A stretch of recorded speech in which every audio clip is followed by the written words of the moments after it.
Hey everybody, welcome back to the channel. Thank you for tuning in. This week's video, I want to do another review on the R35 GTR. I just rolled over 2 years of ownership and I thought now would be a good time to give an honest review of what it's like to own and daily drive this car. Because let's be honest, now that I've had it for 2 years, the honeymoon phase is pretty much over. You know that phase when you first buy a car and it's the most awesome car on the road and no other car can compare to it and it's absolutely perfect. Well, that time has passed. And so now I would like to give you an honest review of what it's like to really own and daily drive this car. However, before we get to the video, two things. One, if you do want to see more automotive, particularly GTR content in the future, don't forget to subscribe to the channel. And two, if you'd like to support the channel, I do have the JD Archer shop. If you go to jdarcher.bigcartel.com, you can see a limited selection of hats and t-shirts I've designed that are for sale. But with that out of the way, let's go ahead and get to the video. I'd like to start off this video, of course, on a good note. So I'm going to start off with talking about what I absolutely like and love about this car. I'm then going to talk about maybe some of the things that I don't like about the car, followed by cost of maintenance and what it was like to do a track day and some various other things about the car. So to start off, what do I like about this car? The first thing is, of course, very, very obvious, and that is its performance capabilities. I can tell you that I've had Mark IV Supras, I've had FDRX7s, I had an R32 Skyline GTR, I've had an S2000, I've had an Eclipse GSX, I've had a lot of import tuner vehicles, and I've got to say, I've never been more impressed with a dead stock car in my life. Out of the box, the R35 GTR is just an impressive car.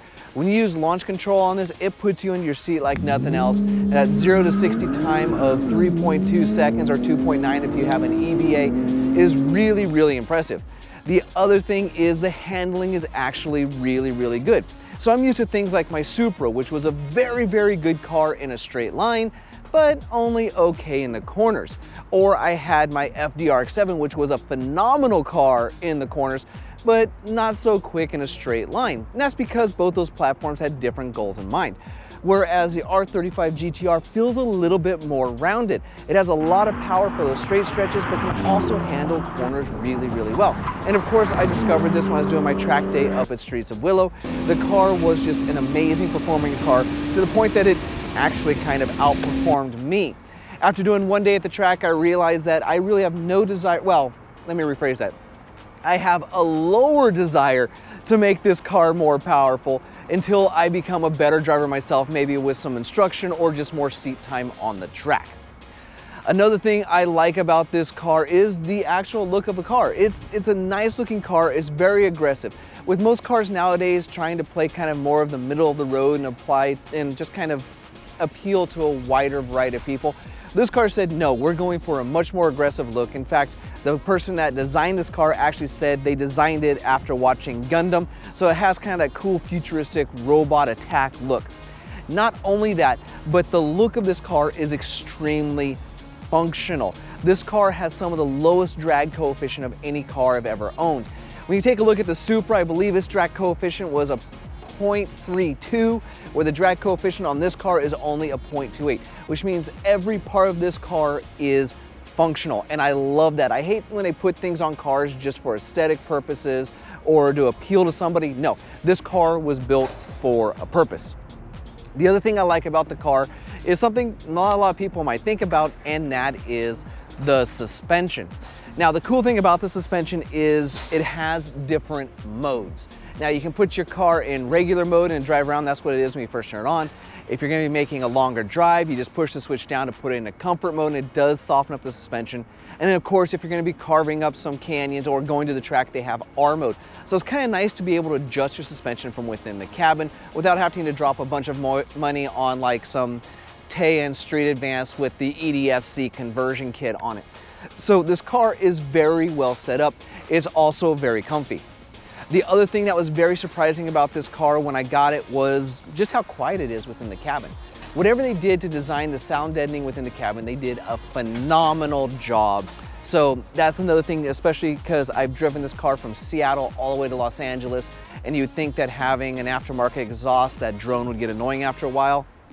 Not really. Actually, the sound deadening in this cabin is so well that I drove for hours without an issue. Now that I'm done talking about the things I absolutely like and love about the GTR, and I'm sure there's even some things that I forgot, I do want to talk about some of the things that I don't like about the car, especially as a daily driver. The first thing being is the ride height. Now, I know you might be thinking like, what low cars are awesome, we like our cars lowered, and that makes them better at handling and it looks better, and I agree. However, the R35 GTR comes actually very low from stock. In fact, it's only got about a 1-finger wheel gap from the factory. When you take a look at some of my other cars like the Mark IV Supra, it actually had about a 4-finger wheel gap until I put some coilovers on it and dropped it and made it a better handling car. And of course, that just goes to the testament of the fact that this car was built for a purpose. Now, if you're using the car as like a weekend warrior or a track car, this isn't going to be a big deal to you. But as a daily driver, I have an issue, particularly with the front lip. And this is an issue that a lot of owners have, to the point that they consider that front lip almost an expendable item that you have to replace every couple of years. I mean, that sucker only sits about 4.5 inches off the pavement. So it scrapes all the time, and I cringe every time it happens.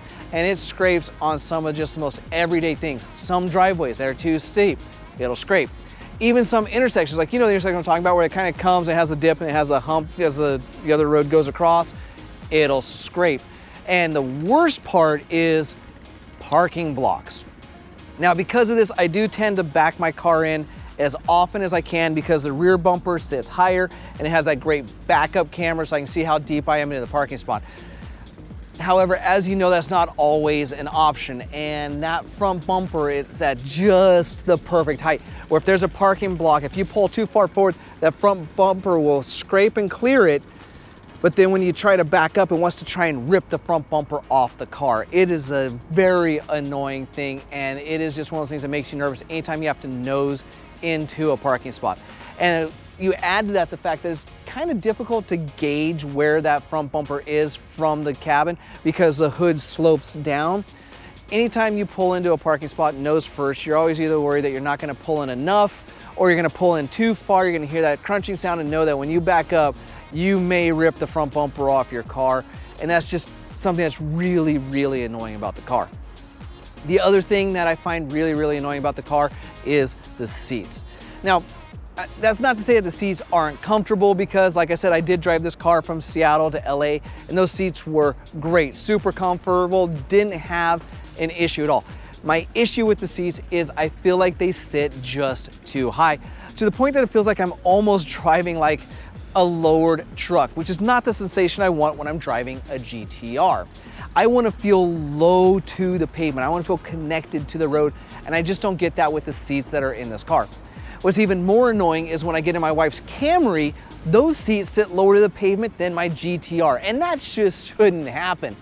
I'm hoping in the future, maybe there's a way around that. Maybe I can get aftermarket base plates with some sliders and an aftermarket seat that might just lower me in the car and give me that sensation I like of being lower and more connected to the pavement. Another thing that's annoying about this car, well, to be honest, it's not really annoying to me because I'm used to it, but I want to make sure that you're aware of it. Like I said, this isn't a big deal to me because I'm just kind of used to it, and that is the gas mileage. Now, of course, you're not buying a GTR with fuel economy in mind, but I did want to bring it up in case anyone out there is watching this considering buying one of these as their daily driver. You can expect to see anywhere from about 18 to 22 miles to the gallon, because that's what I get when I'm just kind of driving around town or the freeway, not really getting on it in a canyons or having a track day. So that's what you can expect. And you know, with gas prices as they are right now, I thought it'd be a good thing to mention. However, like I said, for me, it's not really that big of a deal because, well, to be honest, all my other cars got about the same gas mileage. My Mark IV Supra's got about 18 miles to the gallon on Supreme, the FD RX-7, the R32 Skyline GTR. I mean, I'm just kind of used to getting 18 miles to the gallon on Supreme. So, like I said, for me, it's not anything that I dislike about the car. It's just something that I deal with, and it's something I'm used to, but I did want to bring it up for the viewers out there. Another thing that's kind of annoying about the car is kind of funny because it's almost kind of, they gave you a plus with a minus, and that is the trunk. The rear trunk on this car is absolutely huge. You can fit a lot of stuff in this trunk. But where they messed up was they gave you such a small trunk opening. The opening of the trunk is not the size of the actual deck lid.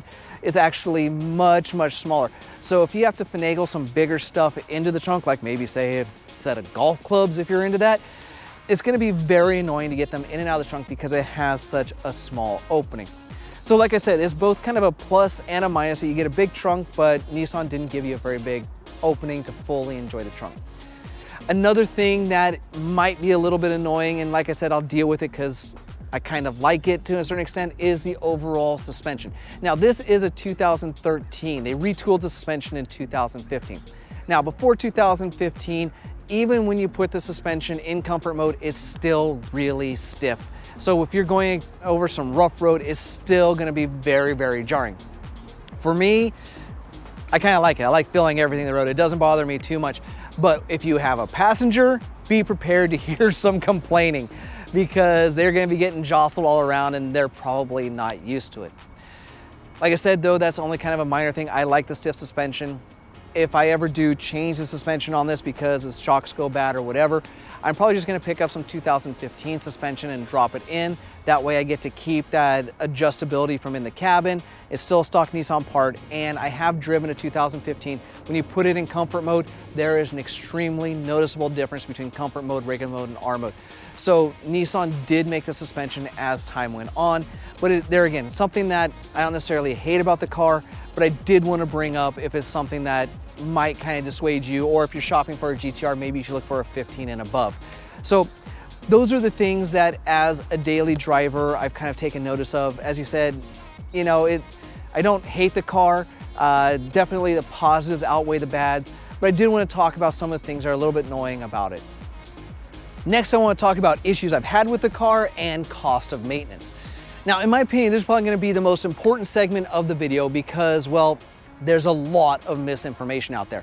I've seen it posted many times on GTR pages. Somebody is thinking about buying a GTR and they ask like, well, what should I reasonably expect to pay in maintenance to keep the car on the road? And inevitably you get somebody post, well, if you can't afford to buy the car twice, you can't afford to own the car. And I'm gonna let you know right now, that is complete BS. Those people have no idea what they're talking about. In fact, I've never had a car cost less in maintenance than this car. Basically, issues I've had with the car are nil. Now you might be thinking like, well, it's a newer car than some of your older cars and it probably doesn't have as much mileage. And you're wrong. Yes, it is a newer car, but this car has over 100,000 miles on it and it's given me absolutely no issues whatsoever. I haven't had an issue with it breaking down or things failing or just things going wrong with the car. I've only had to deal with standard maintenance. Now, when it comes to standard maintenance, it's actually not that bad as long as you're willing to do the work yourself. For example, one of the first things I did on the car was brakes. When I bought the car, I did take it to Nissan to get a PPI, and they let me know that the rear brakes needed to be replaced, both rotors and pads. And they quoted me $4,500 to do rear rotors and pads on this car. That is stupidly ridiculous. Nobody should do that. Never take your car to Nissan. I can let you know that I found a company called Speed by Design, which makes a rotor and pad combo, which is readily acceptable by the entire GTR community as being perfectly comparable to the Nissan brand, and is only $1,200 to do the brakes all the way around. Not just the rear. I did the front, the rear, and the steel braided brake lines all for $1,300. That's about what I'd spend to do them on the Supra or the RX-7 or any other car I've owned. So in doing the brakes, it's comparable. It's no more expensive than anybody else. Now, of course, I've done oil changes on the car. And the funny thing is, it's actually cheaper than all of the cars I've owned. Now, the reason for this is, in like my Supras and my R32 and all my other Japanese import cars, I've ran Ineos oil. It's my favorite oil. It's the #1 oil in Japan, probably for a reason.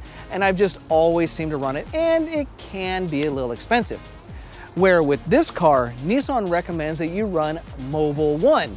And since how this car's pretty much dead stock, that's what I do. So to do an oil change on this car, if I do it myself, literally costs me $35–40 bucks. As you can see, very, very cost efficient. Now, yes, if I took it to someone else to do, yeah, they quoted me like $200–300. Doing an oil change on this car is not hard. If you want to see, I did do a video on it. I'll put a banner above my head. Leave a link for it in the description down below so you can see just how easy it is. There's no reason to spend $300 on an oil change when you can do it for $45. Now, I have also done spark plugs. This is where it was a little bit more expensive than most of my cars, but not by much. And that's because you got to run iridium plugs. So when I did the spark plugs on this car, I believe it ran me about $98.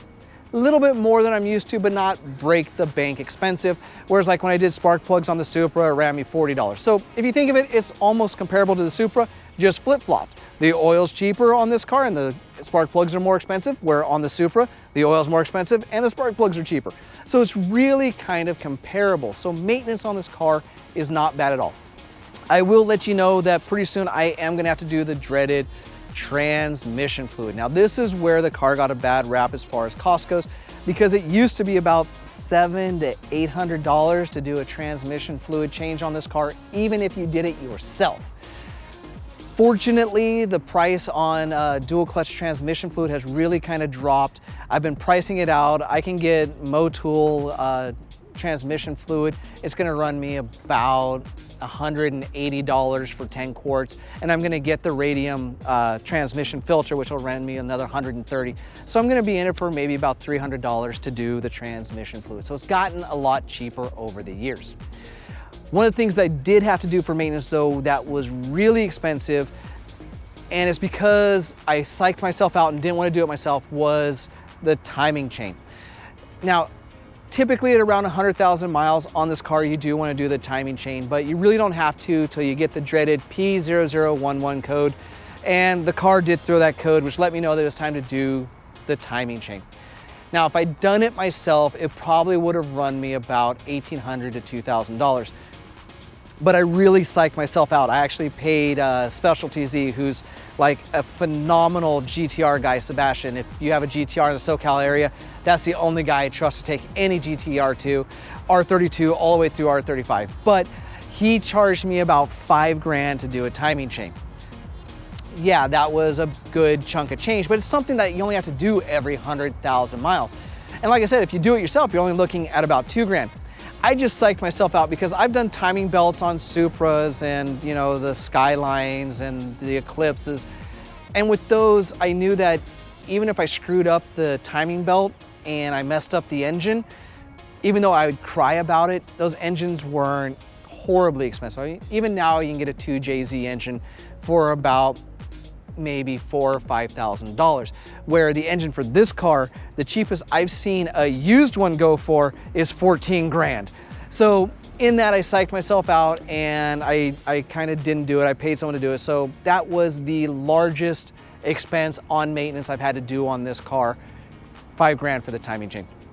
But other than that, I really haven't had to do anything for this car. Now, yes, I am gonna have to do tires soon. I am getting loaded the wear indicators, and I even priced out the tires to get some Michelin Pilot Sports for this car all the way around. Is gonna run me $1,616.